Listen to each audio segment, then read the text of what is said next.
If you guys thought that the last story was scary, then this one is going to be even more horrifying, since it's based on personal experience. So, my suggestion is grab your cuddle buddies and watch this during the day, and viewers beware, you're in for a scare.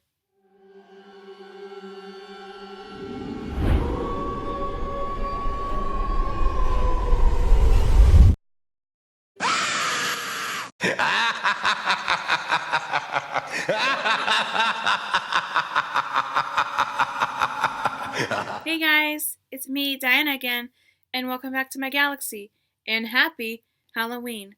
How are y'all doing? May your jack-o'-lanterns be cool and creative, and your candy be full size. If this video even comes out during Halloween, because I have been very busy, as you guys can see. Also, quite recently, I have been watching Stranger Things, and I'm barely getting on to season 3.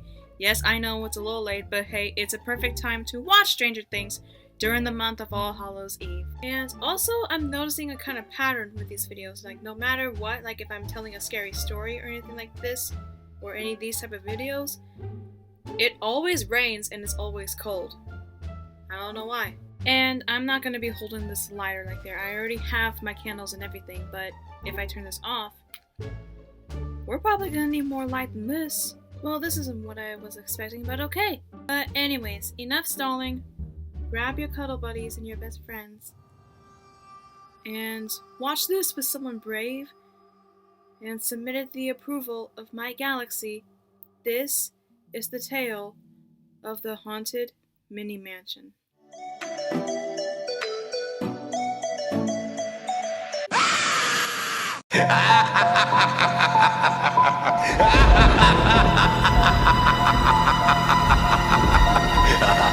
Now, as I'm filming in this video, it will already be 11 years since my family and I lived in this house. And this is all real and all true because my family and I have experienced this, myself included.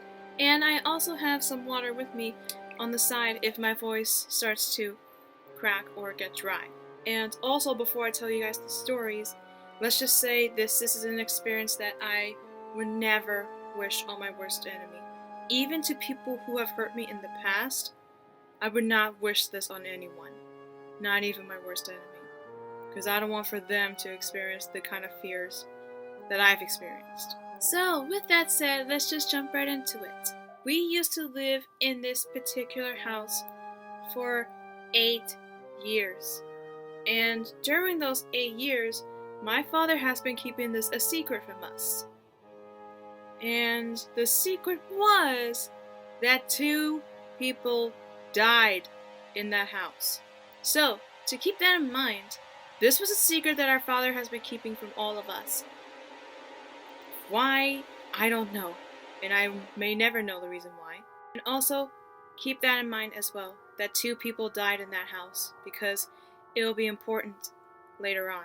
Now, obviously, this happened during the times when I was in elementary school and in middle school and also in high school, so pretty much a majority of my life. And whenever my sister would be in after school stuff and my mom and dad would be busy with their work and their jobs and everything, I would be home alone. And let's just say, whenever I was home alone, I was home alone, which would consider to be the most happiest days of my life because I had no mom, no dad, no sister telling me what to do or anything like that. So I just basically did all the stereotypical stuff that kids do when we're home alone. I jumped in down in my bed, I ran around my house, I went outside and played in the backyard all alone. And I even made my own little bonfire, and I had my own little s'mores. I even let the dogs out in times when I wasn't supposed to, because back then my dad wanted to train the dogs, like, to be taken out at a certain time.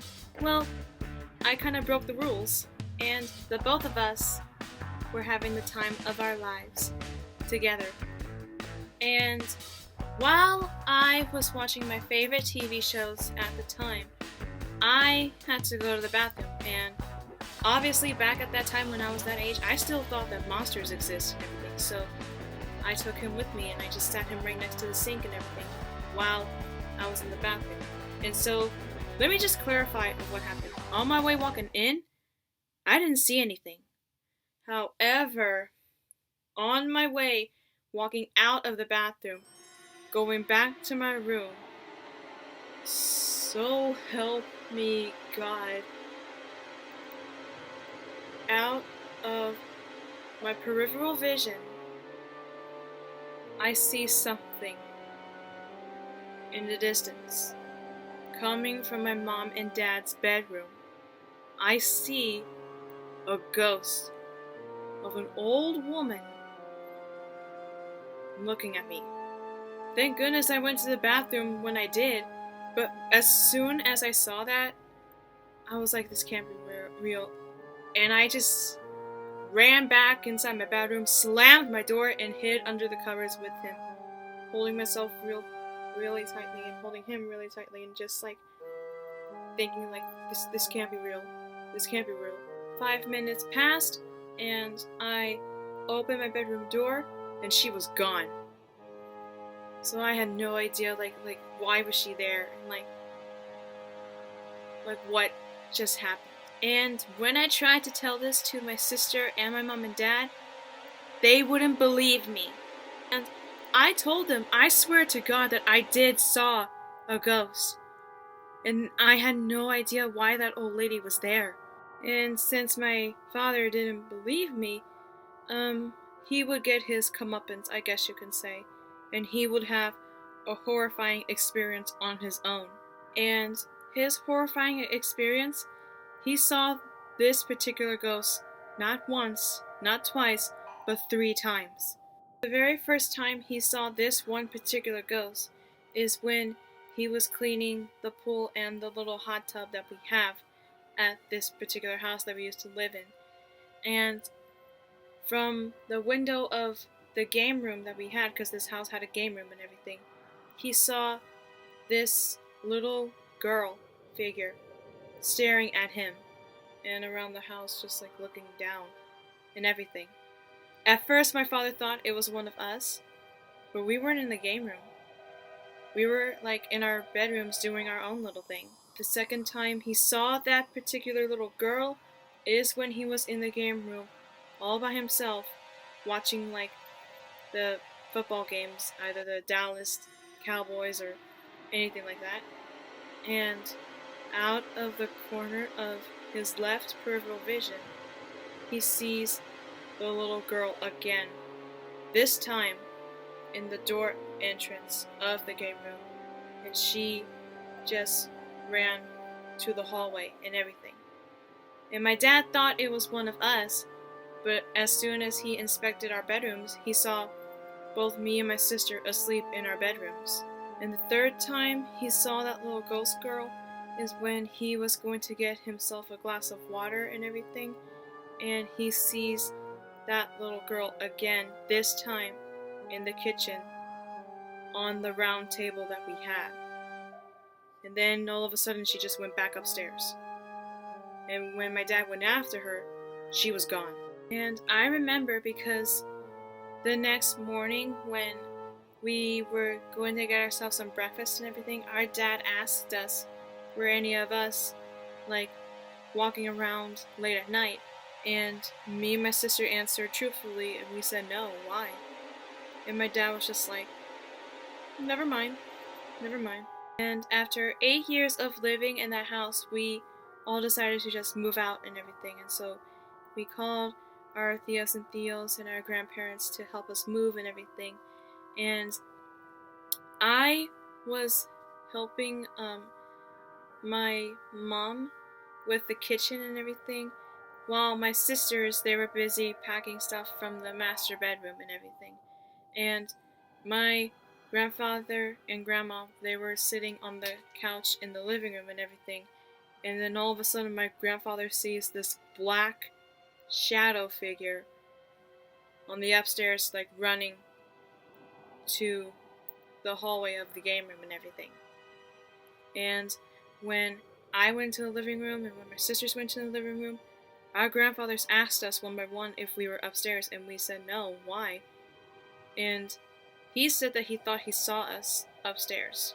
And then my sisters asked either my grandfather and my brothers if any of us were in the master bedroom while they were packing up and everything, because from what my sisters have told me to this day, while they were packing up my father's stuff and everything, they heard a loud thud like that coming from his closet. And to keep it in mind, she says that they were the only two people there packing stuff in my dad's master bedroom that he had, and no one else was there. And not only that, but also like during the 8 years of living in the house, whenever this specific time, like 8 o'clock at night, my mom and I, we would smell this particular scent of like cigarette smoking. And no one in our family smokes and everything. And so whenever my mom would ask me, "Are you smoking?" I'm like, "No. You know dang well I don't smoke," and everything like that. And so we were wondering where the smell was coming from. And it wasn't coming from the fireplace, because the fireplace would always be off, no matter what. And to also add that in there, sometimes our dogs would be barking, not at like the neighbors or like their neighbors' dogs or anything like that, but like they would be barking like around the house. More specifically, up in the game room where my dad saw the ghost of that little girl. And after we moved away from that house and started to live in a different place at the time, because we had apartments at the time, we were living in apartments and everything, my sisters and our friends and I, we all decided to do this most craziest thing and decided to go back to the old house when it was abandoned and everything at the time. Now, some of us drove by the house and everything, and we started to take pictures with our iPhones.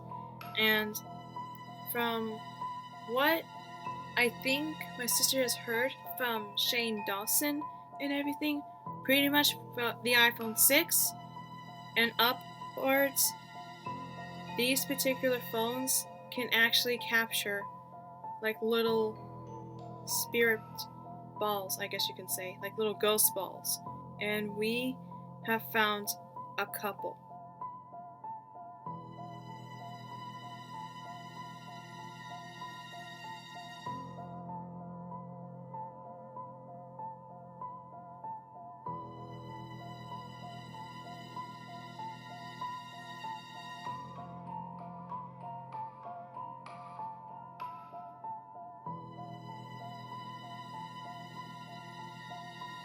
And what's also even scarier is that some of my friends and their acquaintances of theirs, they went back to the old house unannounced, I guess you can say, and they basically snuck into the backyard. And before they snuck into the backyard, one of their acquaintances says, "Is there a pool here?" And she said, "Yeah, why?" And she said, these are her words, she says that I can sense that someone had drowned here. Which would make a whole lot more sense, because y'all know that in that house I said that we have a pool and everything. Well, here's the thing. Whenever my sisters and I would go swimming, my older sister says that she would not go to the deep end if she was by herself or anything, because whenever she was in the deep end, and bear in mind the deep end is 12 feet deep, that pool's deep end was 12 feet deep. Because what my sister said is that whenever she would go there by herself, she would feel someone grabbing her and like dragging her down. So as soon as they went into the backyard and everything, they noticed that there was a window already broken. It could be some bad kids that threw it in there, or it could most likely be a ghost, from what I thought. They snuck into the broken window and went inside the house, and it was just pitch dark. Darker than this, like without the candles, it was dark. And when they were about to go upstairs to my older sister and my old bedrooms, all of a sudden they heard a loud bang like that again, and all of a sudden they just like bolted out of the house, and we all just decided to leave. But what makes this even scarier is the research that my sister has done. Let's just say, me and my family, we were not the first people in that house, obviously. The first people that were living in that house was this Russian family. I don't know, mentioning that was important to the story. And let's just say their last name, I don't know who they are. Let's just say their last name was Shmedalin Kalinshin. I don't know Russian names, anyways. But this particular Russian family, I think that the husband and wife, they were not getting along, and they had a daughter. The second family that lived in that house, we called them the Washingtons, and those particular family, they were African American and everything, and it was mainly an old couple living in that house, and all of a sudden the old lady dies in that house, while the husband was forced to live in a retirement home for the rest of his life. And me and my family, we just so happened to be the third family living in that house at the time, for 8 years until we all decided to finally move away. And after we finally moved away from that old house, our father told us everything. And my mom got so upset and just basically along the lines saying like, how come you didn't tell me? And my dad was like, well, if I told you, would you guys live in that house? My mom was like, well, what do you think? No. Then again, my mom has always said that things happen for a reason. And I guess, like, this particular reason, it was just to basically teach us, like, whenever you're looking for a house or anything, please be cautious and do some careful inspection before you guys decide to live in there for who knows how long. And also, if you guys heard during that time, I said that there were two families that lived in that house. One of the families had a daughter, and then the other family was an old couple. Well, I guess you can say that both of their spirits are still there. But then I know what you guys are probably thinking. What about that black shadow figure? Well, those two ghosts, the old lady and the little girl that me and my family saw, we both believed that they were just innocent, harmless spirits. Like, I guess you can say, like, trying to find a resting place or something. I don't know how ghosts work or spirits work or anything. But as for that black shadow figure, we have no idea why that was there. And from what my grandparents have told me, with every good spirit, there's also bad spirits or evil spirits. And we believe that that shadow figure that we saw was possibly a bad spirit that I guess wants to own this house, I guess you can say. And speaking of that, whenever a person wants to live in that house, the conditions of the house would always and will be always be the same. I remember the first time my family and I decided to buy the house. It needed a lot of work done. It needed the pool to be drained. It needed new ceiling and like pipes and everything like that. And when we left the house was the same exact way when we first bought it. We believe that that house might want to be left alone. So that way, like, all of like the spirits could just have, it's basically like a spirit's playground. And when it comes to ghosts, we may never know like what their intentions or like their motives are. When it comes to ghosts, we may never know. And so this concludes the story on how me and my family used to live in this particular haunted house. And it still shakes me to this very day. I mean, I feel like if I meet new people and everything, they might not believe me or anything like that, but honestly, I just don't care. I mean, like, I'm just glad that my family and I are not living at that place anymore. And what's also even sad and more scary is that there's already people living in that house right now. let's just hope and pray that nothing bad happens to them or anything. And let's just hope that they're safe and everything. And I guess that concludes my story on how my family and I used to live in a haunted house. Before I say my goodbyes and everything, if you guys are out having a Halloween party, trick-or-treating, or you're just probably at home watching scary videos or anything like that, just please be safe on Halloween and everything, and I really hope that you guys have fun on All Hallows Eve. Do you guys believe in ghosts? Let me know in the comment sections down below. And if you guys have any ghost stories on your own, please let me know in the comment sections down below. Thank you guys so much for watching. I really hope you guys love this video. And if you did, make sure you leave a like, comment, and subscribe to my YouTube channel if you're new. And also ring my bell so that way you guys can get notified on my videos. Thank you guys so much again for watching. And as always, I'll see y'all next time on my galaxy. Love you all. Bye. And happy Halloween.